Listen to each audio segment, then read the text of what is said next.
আজকে নিয়ে এসেছি একটি মাছের রেসিপি। প্রথম মাছগুলোকে ধুয়ে হলুদ লবণ দিয়ে মেখে ভেজে নিতে হবে। ভাজা হয়ে যাওয়ার পর কড়াইতে তেল দিয়ে সাদা জিরে ফোড়ন দিয়ে আলুগুলো দিয়ে অল্প লবণ দিয়ে ভালো মতো লাল লাল করে ভেজে নিতে হবে। ভাজা হয়ে যাওয়ার পর এটার মধ্যে লবণ, হলুদ গুঁড়ো, লঙ্কা বাটা, জিরে গুঁড়ো দিয়ে ভালো মতো কষিয়ে নিতে হবে। কষানো হয়ে যাওয়ার পর জল দিয়ে দিতে হবে।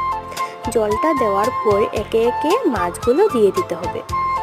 মাছগুলো দেওয়ার পর ভালো মতো এটাকে ফুটিয়ে নিতে হবে। লবণটা দেখে নিতে হবে যে ঠিক আছে নাকি, যদি কম থাকে তোমরা লবণটা দিয়ে দেবে ঠিক মতো।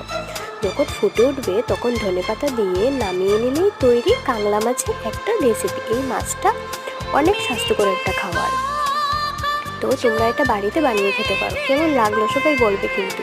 ভালো লাগলে লাইক, শেয়ার, সাবস্ক্রাইব করতে একদম ভুলবে না। আর আমার পাশে তোমরা সবসময় থাকো বন্ধুরা। টাটা বন্ধুরা।